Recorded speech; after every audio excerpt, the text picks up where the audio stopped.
Put that down like that.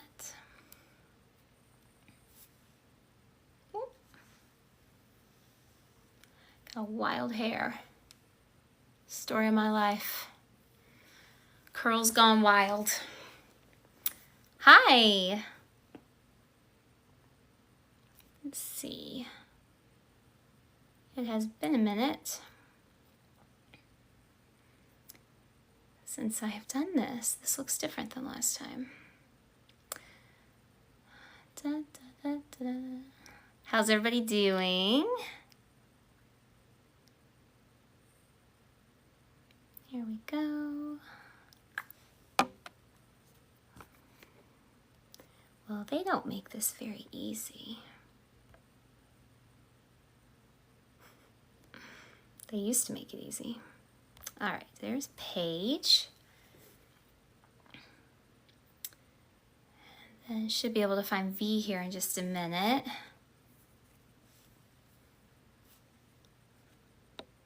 Well, Paige. Oh, there it is. Just took a second. Turn my volume up. Hello. Hi. How are you? I'm pretty good. How are you? Good, good. Sorry, just putting the kittens to bed. So I'm like, what have I missed? Oh, you are fine. Hi, V. I just sent you the invite. Hi. How's it going? Good, how are you? Oh, good, good. It's been a week. I know we're halfway through. This week has felt like 2 weeks already. It's almost a holiday.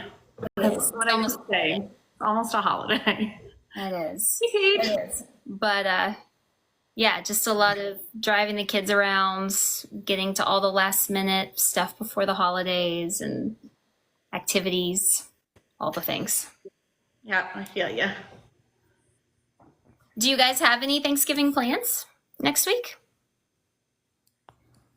I am going to, so I recently moved to, I was in California, now I'm in Illinois, so I live closer to family. So it'll be my first Thanksgiving back with family. So it'll be kind of nice. I'm going, yeah, my mom and stuff. So it'll be really nice. Oh, that's good. Yeah. How I have you? have to visit my family for like a day, and then I have to get back to work. So Yeah. That's the hard thing about Thanksgiving. I think it's hard for people to take the extra time off. Mm-hmm.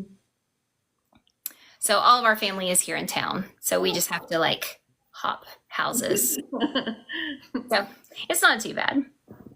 yeah, ours is always on a Saturday because my dad likes to hunt, and he goes to Tennessee to hunt and comes back Saturday morning. So Ah. like it's always a Saturday night dinner. But yeah, Oh, still, where we only does used to he live an go? hour from them.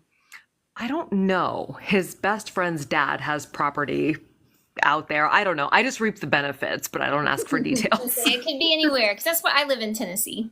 Yeah, I mean, most of the state is just like land. right. I think it's like an 11-hour drive, and my family's in Fredericksburg. So Okay. where? Yeah, I don't know. I have no idea. Well, I'm excited to chat with you guys and talk a little bit about this duet and just the narration process. I want to hear the story about how you guys got connected. So, I would love to know that story too. yeah, so V, why don't you start by just sharing a little bit about the duet and what it's about, what people can expect from it. Okay. So it's Into the Darkness and Into the Light. It's officially completed. So it's a dark college romance. It's got like Romeo and Juliet vibes on it. It's very much forbidden love, enemies to lovers, a non-traditional happily ever after, I think. And yeah, just very like dark academia, kind of like if you've ever wanted to live in like Forks, Washington, but like also have it be like an underground world where like the Mufia and the Schmartel get together, then that's what Isles is. That is really what I thought when I was listening to it. I was kind of thinking, because even the covers of the books, it kind of gives that like Twilight Forks vibe. Even though the story is not really like that at all. Yeah. Yeah. Well, and the sweatshirt too, V, that you're wearing there. Oh, No, yeah. today. I'm in my Into the Light sweatshirt today. So I would like to hear the story. How did you get connected with Paige to be one of your narrators? So I just found Paige on TikTok. I was scrolling through TikTok lives, I think, and she had come up in a live. And to be quite honest, like I don't like, you know, like when you just kind of scroll and like a live will pop up. But I like really liked Paige's voice, and I was like, oh, she'd be a good narrator. And then I like I was like, oh wait, hold on, wait. And then Paige actually was the one who helped me get in touch with Oscar. So that's how we connected for that one. But I just had reached out to her and I was like, hey, do you do this? And like, I've never done this before. What do you, like, how do we do the process? And to be honest, like, if it wasn't, she helped me through the process tremendously, because I had no idea what I was doing. I was like, I don't know, but sure, sounds good to me. But yeah, that's how the three of us got connected. And then after Into the Darkness, I was like, let's keep going. We got to complete the duet out. Mm-hmm. So do you listen to audiobooks yourself? Yes. Yeah. I love audiobooks. So I'm a big audiobook girl, but very recently, which is why when I was debating between like duet and dual narration, for me, it was important because I wanted to listen to something that I would listen to as an audiobook reader. But it actually started because I have a good friend of mine who can't, she doesn't like read, she can't read words. And so she wanted to support me and read my books. And she's like, is there any other way that I can do this? And I was like, well, there has to be, like, maybe there's like an accessibility on our Kindle. And she's like, have you ever heard of audiobooks? And I was like, not really. And then I started to listen to audiobooks and I was like, wait, I know how you should read a book. And then when I was producing these, I just felt like I have another series, but I felt like out of the two, this one would feel more impactful in both written and like verbal form. Mm-hmm. Yeah. I mean, everybody has their opinion if they listen to audiobooks, if they prefer dual or if they prefer duet. And I really don't think there's a wrong answer. I mean, kind of like what you said, it's how do you as the author, how do you enjoy, consuming a story in that way? But I mean, doing this in duet, I think was the right decision. It was so great. Paige, you were so fantastic. You gave such an expressive performance. It was the first time I had heard you other than just like hearing you live on TikTok or hearing some samples. But I just thought you really brought Ember to life and just like all of the emotion, because this is a heavy duet. I don't think I quite realized how heavy it was going to be, and then I read it and I was like, V, what did you just do? What did you just do? Like the what everybody felt at the end of book one, I also felt. So I was like, oh, okay, well, all right then. But I mean, it's easy when it's in the writing, when it's in the monologue to be in that. I mean, yeah, my job is to, bring it to life or whatever, but when it's right there and it produces such a visceral reaction, it's hard not to have it in the voice, if that makes any sense whatsoever. Mm-hmm. So yeah, it was easy to, I don't want to say easy, because it wasn't easy like emotionally, but to find those places wasn't a stretch to find because the writing itself was just emotional. So yeah, I mean, the story really leans heavily into mental health. Mm-hmm. And I wanted to just chat about that a little bit. Like, what led you to write these books? What was the inspiration behind it? And, like, what is your hope when people are listening to it that they'll take from it? So a few things. So I went to school to be a counselor. So I stopped, I'm a school counselor technically, but I stopped working when I had my kids. And I became a photographer. And then when I started my writing journey, I didn't realize that those two, like romance and mental health, could marry. And so I initially just started writing Mufias stories that like follow a pretty like standard plot line. And it wasn't until I started writing Into the Dark where I realized that like maybe I could marry this background that I have in mental health and do it in a way, because for me, it's really important to talk about, or just it's important for people who, you know, may be suffering or have some mental illness or trauma, that they can see themselves as like being able to find like a happily ever after, no matter how, like, even if it may look kind of non-traditional in a sense. And then to top that off, my husband was military. And so when I met him, I realized how important it was and how lacking we have this men's mental health in particular is just something we don't talk. We talk now, we're starting to talk about mental health, but we're still not talking about men's mental health. Right. And so when I initially like thought of the story, I knew I had to write Ash as the person going through the trauma. And then what happens to the other people in his life and like the effects of that. Yeah, I think you did that really well. And I'm somebody that typically likes to go into books blind. Mm-hmm. So I do remember listening to the content warnings at the beginning, but sometimes I kind of forget. I know I listened to them or I read them, but as I'm into the story, I'm just so into the story that I don't think about like, ooh, she mentioned this, but it hasn't happened yet. Like something's going to happen. But then you also say in those warnings, like, or no, maybe it was before then, there's some kind of notice at the beginning of the audiobook saying, if you can go into it blind, try to go into it blind. But if you need to find further content warnings, then you can contact me. But it gives spoilers if you know everything. Yeah. And so there's a piece at the end of Into the Light too that I think is important. When I was typing up my notes to page, I had said specifically that I wanted that part read. So there's like an author's note at the end of the book, and I had written that note like days prior. It was just like unexpected. But that note kind of also explains the reason why book one ended in the way it did, and the reason why book two had to become what it was. And it is to talk about, mental health and to talk about its place in romance books, and at our community at large too. Mm-hmm. I think it's an important conversation to have, because I think we've all had people in our lives, or maybe ourselves, who are really good at hiding what they are struggling with internally.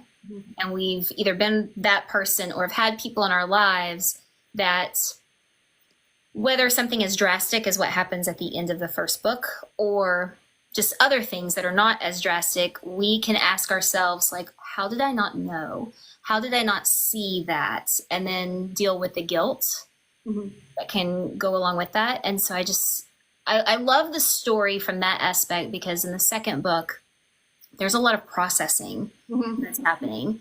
And the reality is, like, sometimes people are just really, really good at hiding. And so I felt like with the whole story, the hope of it is, like, you don't have to hide. Like, please don't hide. Please don't hide, because I feel like that's when the tragedies can really happen, or people can really be hurt around you. So thank you for writing this book. Like, I really hope that it encourages people just to feel more open to have a conversation. And I hope it finds its way into the hands of men as well. I mean, more and more men are reading romance now. But I think it just opens the door to have some really healthy conversation. Yeah, and it's funny you said that too, because someone had just asked me at like my little release party, like, who the character that I struggled writing the most was, and I said Ash, and I think it was for that reason, is because I'm in therapy. I like to take my happy pills every day. But so for me writing him, I like so badly, like, I have to stop and be like, you can go to therapy. You know what I mean? Like, you can get help. There's a place for you. Go. It's okay. But then there's also this recognition that he like, the way he grew up, there'd be that would have been impossible, right?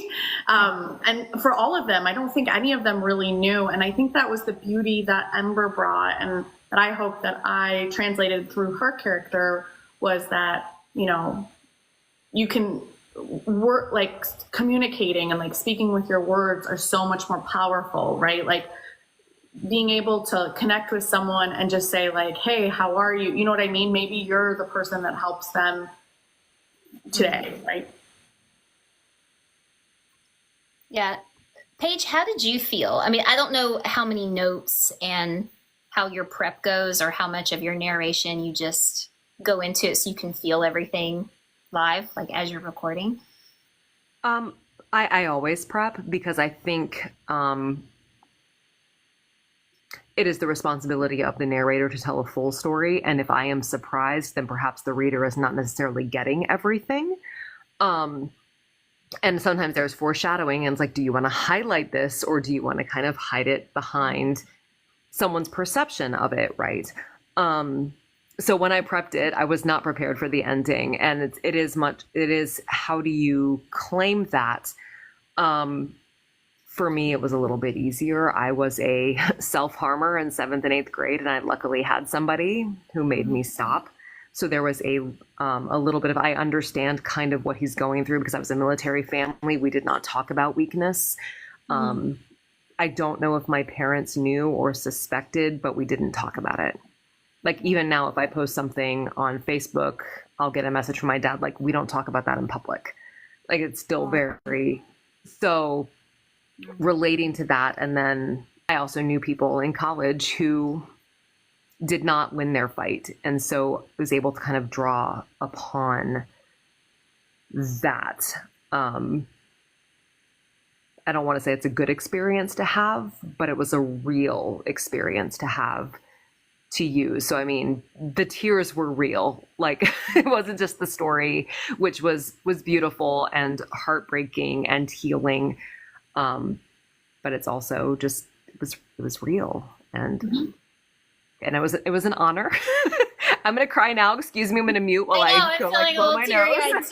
Like, I mean, and I do a lot of romance, and that was one that was something I hadn't had to deal with yet. And how do I do this in a book, in a romance book? And how do you,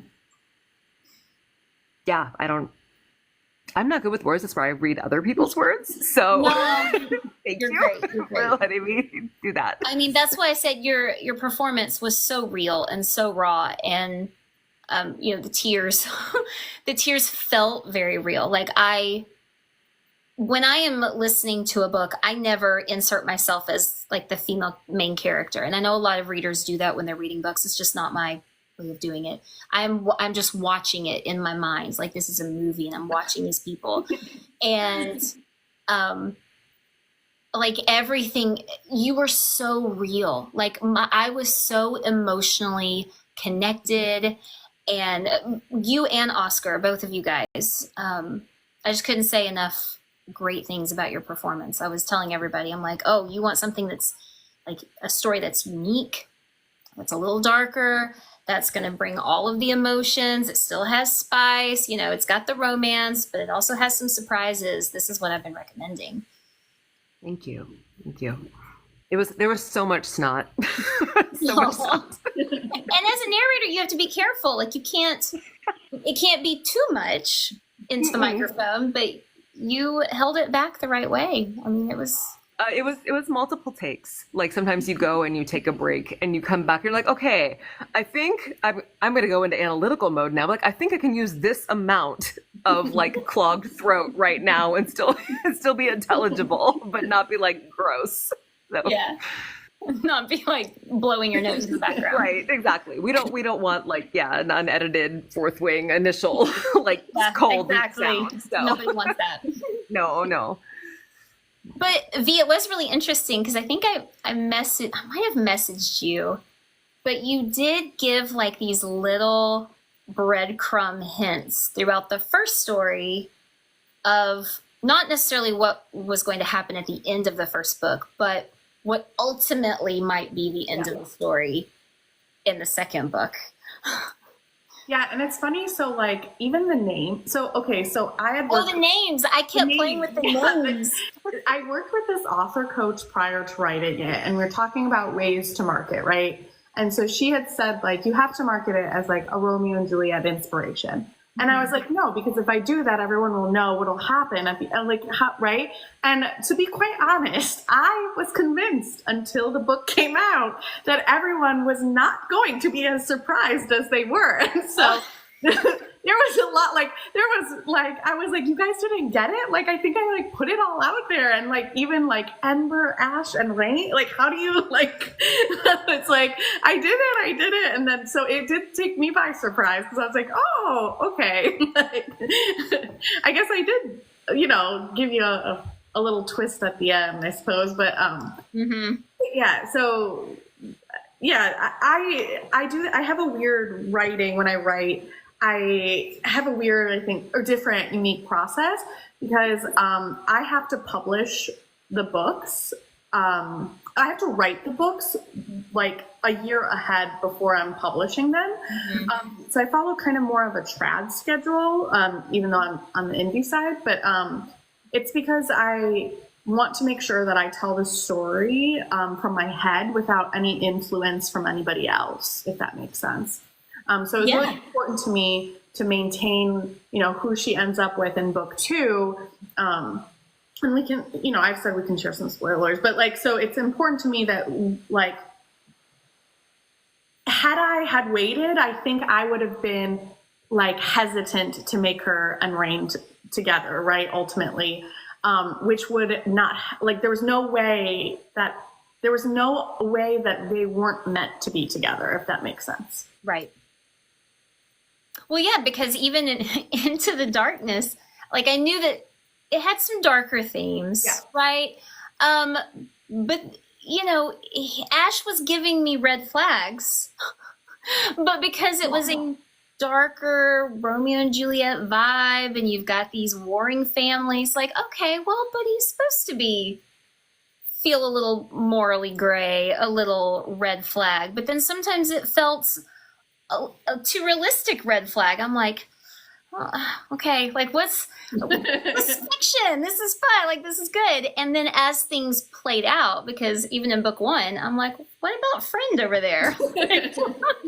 Like, I'm feeling some vibes, like what's and things happen. Do you see how I'm trying to be vague but not really doing a great job without trying to give away too much? No, I will say I thought you thought what? Go ahead. I was gonna say the initiation scene. I was like, oh, we're gonna get a little bit of a menage a trois. Like, why choose here in book 2? Okay, all right. I mean, okay. That scene, literally what I was about to say, Paige. Literally. Well, and even like that scene, and Rain is not participating, and Ash is, and I'm thinking, I don't feel like this is what would happen. And that was one of my clues. I'm like, okay, Rain, like, anyway. But yeah, that was a great scene. That was a great scene.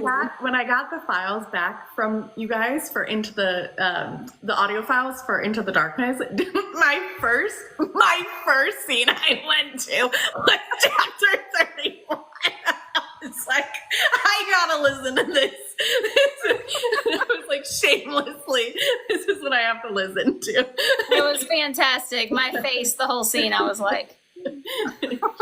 I mean, I'm not gonna lie, I loved Marissa, like the 5 lines she had in book 1. I was like, oh, she's my new bestie. I like her a lot, because she's just like, it's what we do. It's cool. Like, no jealousy vibes. I am secure. Like, cool. Like welcome. Saturday night. This is what happens at this place on a Saturday night. Saturday night. Like, no college party I ever went to. Right? At least I wasn't invited, or I wasn't in that room, but like, I did not participate. I just like the security of her relationship with Pico. Like, she's like, yeah, that's what we do. I'm fine. Got no problem with it whatsoever. And then they became friends. And so someone had asked, so one of my alpha readers were like, why Marissa? Like, of all the characters to be Ember's friend. And I was like, because I really think that she's the only person that maybe like understood, like, I think that I would imagine, not that I know, but I would imagine an experience like that connects you in a way that's like nobody else understands. So that's why I was like, they have to just be friends. Yeah. Yeah, because her other friends No. were really terrible. Yes, very terrible. Which begs the question of how we're gonna like with Maddie. So Okay. now I'm like waiting. So like, the way that Maddie's character came to fruition, my best friend's name is Madison, but I call her Maddie. And I was so excited. It's like, I'm writing this book. You supported me. I'm going to write you as like her roommate. And as I'm writing, because I'm very much a pantser, and as I'm writing, I realized that Maddie is becoming the villain in this story. And so I text her and I'm like, you're going to read this and realize that I gave you a villainous, like, I love you, but I'm sorry. And she's like, it's okay, but you have to but redeem me somehow. She said something along that lines. And I was like, okay, wait, you know what? I've got an idea. And so there are a lot of breadcrumbs. So there's like a particular storyline in Into the Darkness where I think that kind of was tripped people up and Into the Light. Of what happened to like Maddie's roommate, right? Maddie's roommate had disappeared, her previous roommate before Ember. And so that storyline is what Between Dusk and Dawn, where that starts, if that makes sense. Right. So talk a little bit about that book. When does it come out? How is it connected? Yeah, so it comes out February 3rd. It's in the world, but it's not. So like you can read the duet and that's it, right? But if you read the third book, I suggest you read 1 and 2 prior to 3, if that makes sense, because it is Maddie and Walsh's book. Okay, and then is that one going to be in the audio as well? I don't know, but not as of like on release day. Not initially. Yeah. I just want to know, so I'm picking it up regardless. But I mean, it's okay. I think a lot of authors maybe feel the pressure to do, or at least the ones that are active on social media, feel the pressure to have a simultaneous release with audio. And sometimes that works out, and sometimes it doesn't, and that's okay. Yeah. Yeah. So I hope you don't feel too much pressure about that. Because I know people who listen to these will probably be in your DMs asking constantly, so when is this going to be an audiobook? So when is this going to be an audiobook? Like, at some point it will. Yeah. At some point, I'm hoping within 2025, within the year, it will. Okay, so other than the initiation scene, what was one of your favorite moments in the book, Paige? oh gosh.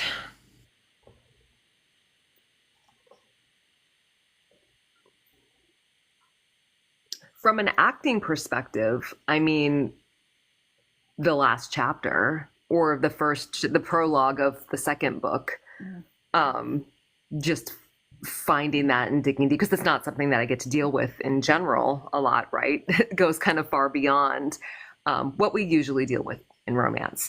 But I also liked her and Ash's scenes like at the diner, where there's kind of like getting to know each other, because there's something so innocent and collegiate and like age appropriate, not related to cartel mafia stuff, that it was just so like, these are just kids. Yeah. And like where their decisions are not great, and where like maybe their conversations are not like the deepest, but I love that, right? Like it's them still also trying to live their life outside of this other stuff.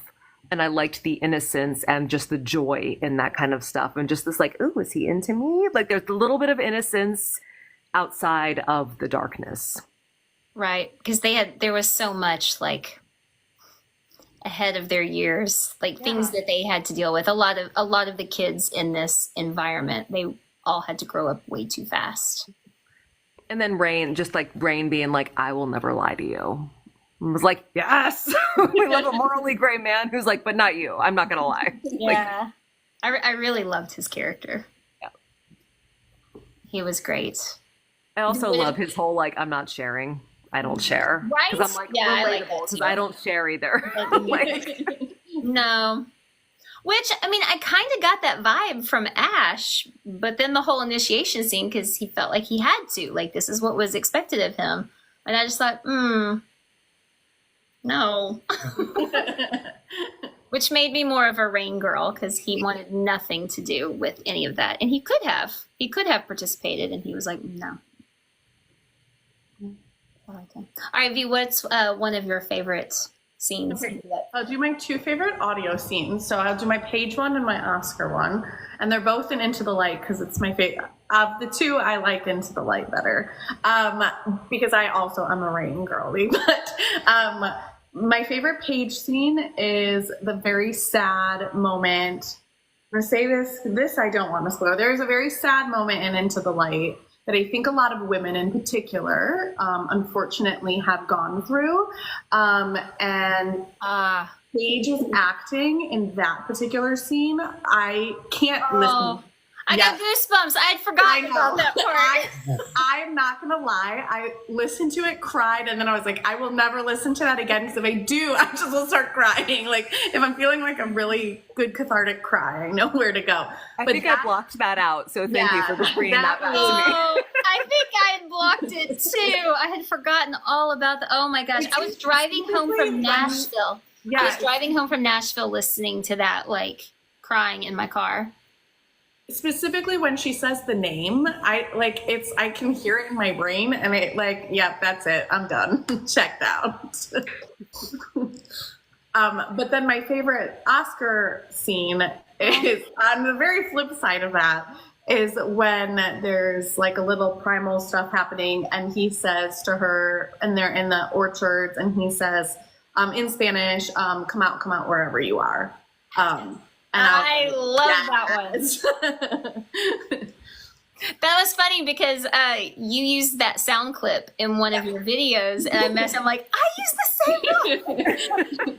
And I asked you how to like clip it too. I remember being like, do that. That's the one I wanted to clip. Oh yeah, that was a great scene.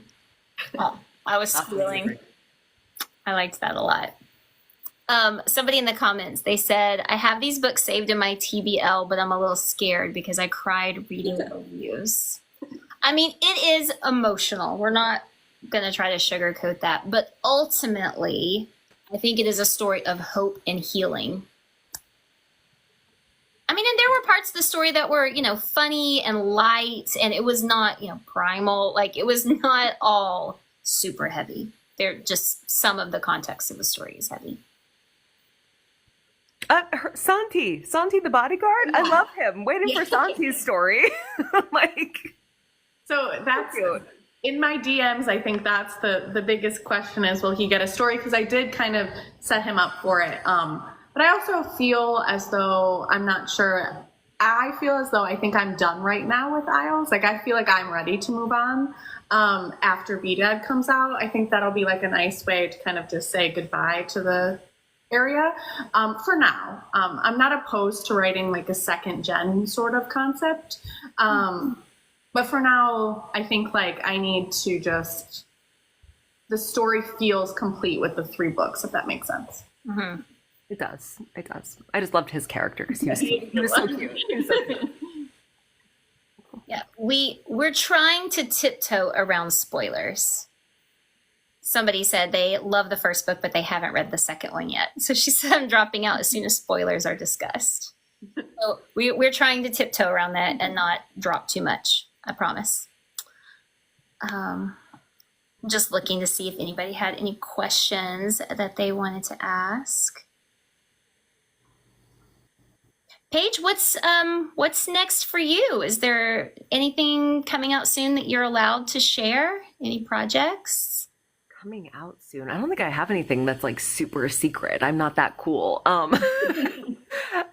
mean, I'm booking into July of next year, so there's like a lot going on. Yeah, I mean, it's really awesome. It's a very, very blessed and a good, like, the gamut of genre. And I got asked by a big studio to audition for a 16-hour lit RPG. So I'm like, cool. That's very cool. Yeah, but I mean, so romance, but I have PJ and I are finishing up doing a duet synchronous that we've been live recording on TikTok. We're finishing that tomorrow. But it's closed door, so it's like we're not going to get in trouble. And then we have a dark one that we cannot do on TikTok at all that we're going to be doing like this weekend. So I guess that's what's next up is another dark romance, but it's a wide choose. Lot of triggers, on page essay, like Oh, so heavy. Yeah. Yeah. So Do you guys, when you live narrate together, do you ever go into a Discord to do it where people can join and listen, or do you usually just do that separately? we have a Discord, but we don't really use it a whole lot. I was getting weird lag and audio artifacts when I was trying to stream on there, where it came back where like chunks of my narration were missing from the sound file. So there was a lot of pickups. So I had to stop kind of doing the Discord while that was going on. Possibly, but he also really hates live narration. So he's like, I get too nervous. I hate it. So that one. And also, again, it's just so, there's a whole lot going on in that one that I don't know, especially with him being all of the men and the bad guy who does like the essay. I don't know if that's something that he wants to have people watching. Yeah, I mean, that's something with narrators. Like, you have to feel really comfortable and safe with your co-narrator when you are handling really delicate storylines. And there's something about having an audience where there's a little bit of like, somebody is watching me do this. So even though he and I are partners in real life, so it's like we're hardwired into each other's booth. That's the emotional intimacy is there. There's no problems with that.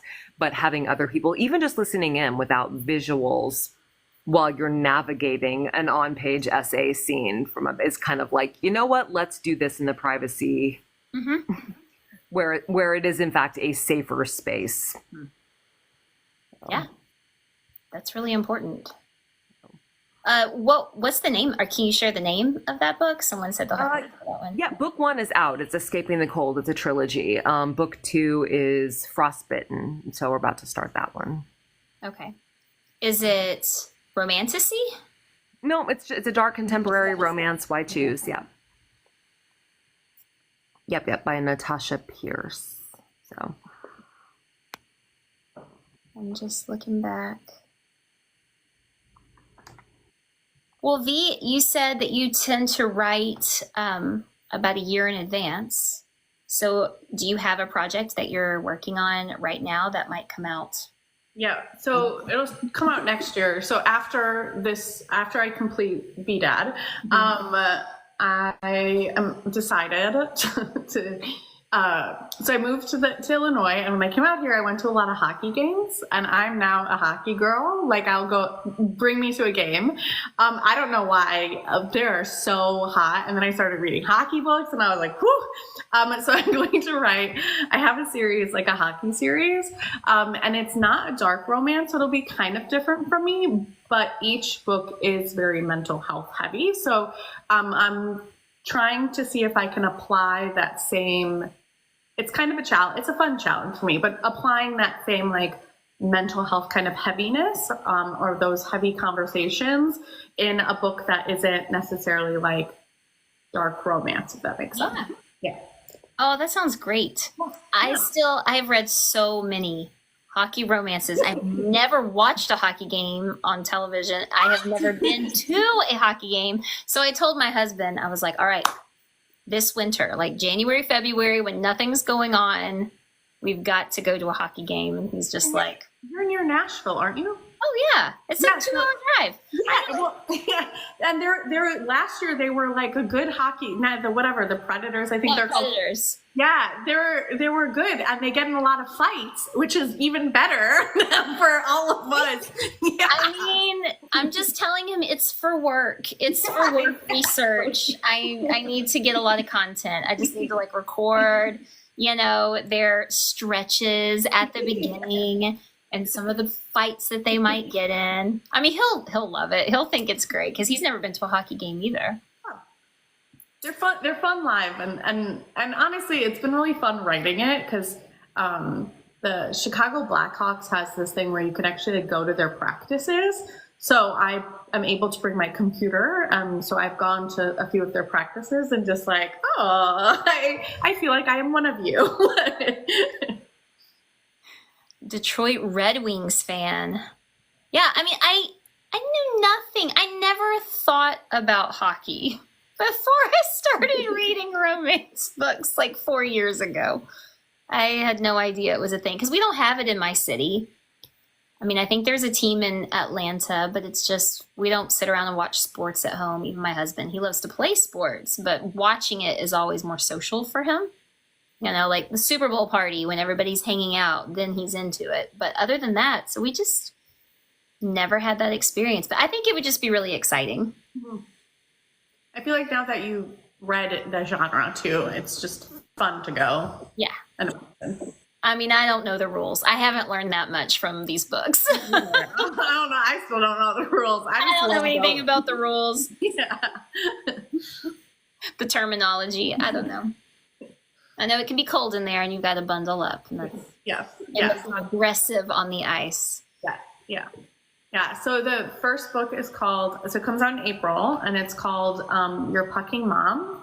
And it's unique. It's the woman was a teen mom, so she has an 18-year-old and she's in her 30s, and she falls for her son's captain. Cute. So it's a little forbidden lovey. I like it. That sounds the son's captain. He's in his 30s too. Okay, just making sure. yeah, because he's the youngest player in the league, and then he's on the list. Yeah. And it's going to be serious. It could be age gap. There's no judgment. No age gap. Yeah, it'll be serious. Yeah. So I'm not like a funny person, I don't think. And so someone's like, you could write funny, but I was like, no rom-com. Like, I'm not I'm a very serious person too. And so, yeah, it's serious, but like, so there's the forbidden love aspect, right? Because they're not supposed to be together. But she, because of what her teen pregnancy causes her a lot of like trauma. And so that kind of unfolds throughout the book. Oh, that sounds interesting. Yeah. Well, I'll definitely. It'll be a series or? Yeah, it'll be a series. I don't know how many, but I've written a couple so far. Nice. Oh, so you're really far ahead then. Very far ahead. I write very far ahead because so I wrote a book in 2013 and I published it when it was a very different world, and we did I don't know if you guys were around back then, but there was like book tours, and you'd go like on Facebook groups, and it was cute, it was fun. It's just a different world. And the bad reviews really got to me. I didn't have somebody to be like, don't actually read that, right? Like, don't go to your Goodreads and read them. And so I did make the mistake of going to the Goodreads and reading it. And I don't know, I just stopped. It didn't motivate me to continue. Mm-hmm. And so knowing that about myself, it's important for me to write in advance so that I'm not, the reviews or like the conversations that maybe aren't necessarily the nicest to me don't affect me to like pull books down or to not publish. I'm just like, well, I've had it written. I've put my time, money, and effort and heart into this. I might as well just publish it. Yeah, that has to be really hard as an author or as a narrator to have the temptation to want to know what people are saying about your book. But I mean, people, sometimes their reviews of things, they will give something a terrible review for something that is really completely outside of your control. Yeah. I didn't like how expensive this book was on Amazon. 1 star. I mean, sometimes it's. Yeah. I fully admit that I actually do monitor mine. I check every day, mostly because I'm like, is there something that people are hearing that I can do better? Mm-hmm. So if I see a pattern, like a recurring pattern, it's something I can address because that's how I feel like I get better. But also, I feel like people are kinder to narrators than they are to authors. So anything that, and someone will be like, I hated her narration. I'm like, cool, moving on. Like that's not it's true. Whereas like ripping apart like what I see what authors go through, I'm like, you're right. I probably would not then go look at reviews for that. So I do have like my PA will go look at them because I do think there is a level of, like if it's a constructive negative review, like I think we can, like I'm a big person of learning, but from that. But I think people, because it's online, sometimes forget that, like, it's, I don't know, we called it the compliment sandwich growing up. Like, I remember it as like a kid learning that, like, you say something nice, you say something mean, and then you say something, not mean, but like, you say the thing you didn't like, and then you finish it with the nice thing. And so when people are just, you know, just I didn't like it, or it's too expensive on it, you know, you're just like, oh, okay, well, whatever. Yeah, I think sometimes online, being behind a phone or a computer, it's really easy just to put down the first thing that comes to mind, and you're not thinking about how that is impacting a real human being. Because sure, I mean, it is okay to not like a book. It is okay to not vibe with it, or to feel like the writing, you know, needs to be developed more. And there are ways to do that without just completely decimating somebody's character. And like, I don't know. I don't sometimes understand. it feels like it's a competition to be as mean as you possibly can without being constructive. I I'm like, put on Threads today. I was like, or maybe it was yesterday. I'm like, I don't think people sometimes realize that when you put something online, everybody else can see it. It's not your internal, like, yeah, Like, keep that do you really want that thought, whatever it is, to just, because that person that's putting it down, more than likely, like, they're moving on with their life and they're never going to think about it again. Like, do you realize that everybody else sees what you just said, and whatever you said to that person, how that, I don't know. No. It's sad. Yeah. Being artists, you have to have like a thick skin or not look at it. So. Yeah. Well, I also wondered if for narrators and for authors, some of the constructive feedback that you want so that you can get better at your craft, that maybe going to listeners or readers is maybe like a step down. And so maybe, and I don't know for sure, like, do you have author groups, you know, author friends or alpha readers who have a lot of experience in giving constructive feedback, having them give you what you need instead of relying so heavily on the readers? And then same thing with you, like maybe with coaches or other narrators speaking into it. So I will say, Into the Darkness and Into the Light were the first two books where I utilized a developmental editor as well, I had a couple sensitivity readers, because I wanted to just do both the, you know, cartel Mexican culture. I wanted to make sure I was doing that justice as well as that mental health piece. And I think that was the first time in which I realized that, like, there's value in telling me there are things I need to improve on. You know what I mean? Sure. I think that in those cases, and to have like those readers reading previously, like my alpha readers, my developmental editor, they're not like, I do love the comments that are like, this would be great for like great marketing quote, right? But I much rather prefer the comment that says like, hey, I don't think that this works here. You know what I mean? Like, let's rework this. So yeah, I do think there's some benefit in that. And I also have used an author coach to help in terms of, you know, marketing and making sure that I was okay too in how I was putting this out there. That's great. There was a quote that somebody in a narrator group said, somebody I respect, who said, like, if you wouldn't pay this person for coaching, don't take their criticism to heart. Which I was like, fair. So when I go and I look at reviews, what I'm looking for specifically is like a pattern of critique. Not like, I mean, if someone's like, I hated this person, their narration was trash, I'm like, cool, I can't do anything with that. Like, that's fine. But like, for example, if someone was like, oh, she has a sing-songy pattern, if I see that often enough, I'm like, okay, what does that mean and how do I fix it? And that was something that I had actually last year, almost a year ago, where I went to a class and she went, your narration was good, but your cadence made me tune out. And this was a narrator who like I admire so much, and it like destroyed me, but also, was she wrong? And so I went back and I looked at reviews from like books from the past couple of months, and there were a few that was talking about the cadence. And I was like, interesting. Okay.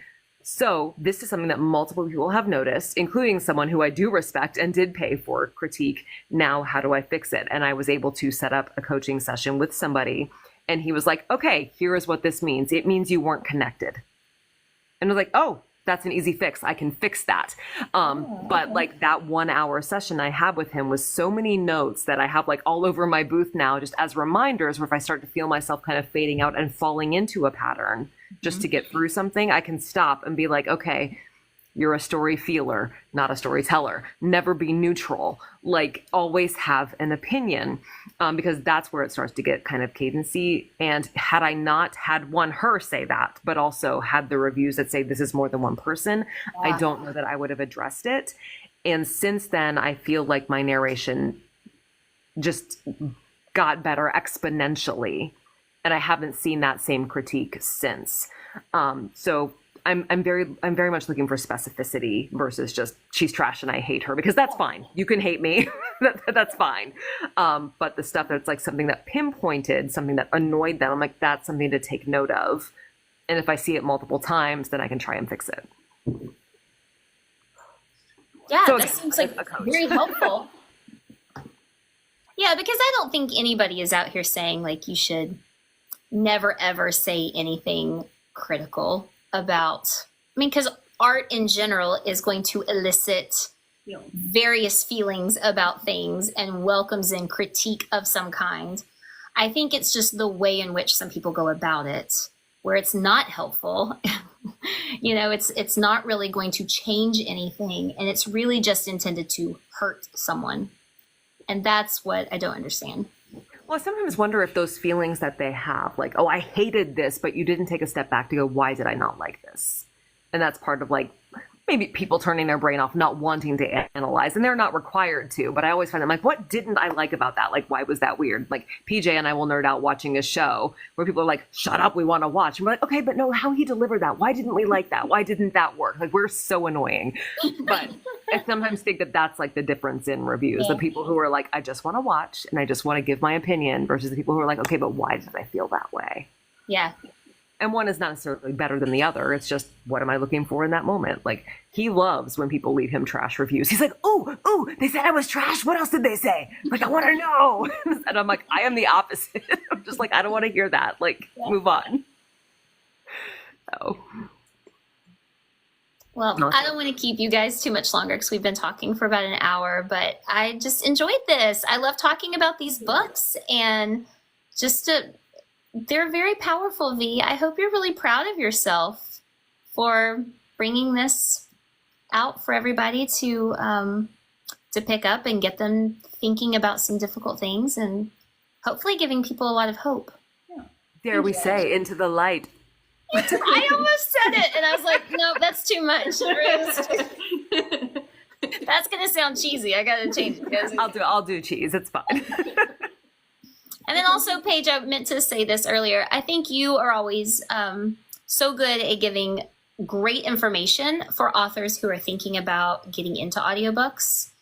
And I think you just continually trying to educate authors and help them make the best decisions for them. I think that's fantastic. You are a wealth of knowledge. So thank you. I should probably get off the internet more than once. Like, how do you keep up? Like, I'm on the internet too much is why. Like, I should go out and get like touch grass. But, yeah. All right. But on the other hand, that's how he found me. So maybe I'll stay on the internet. Exactly. So I can do more like health stories. So. All right. Well, I hope you guys have a great night. Thank you so much. This was fun. I enjoyed being with you guys. Likewise. Thank you. All right. Bye. Bye.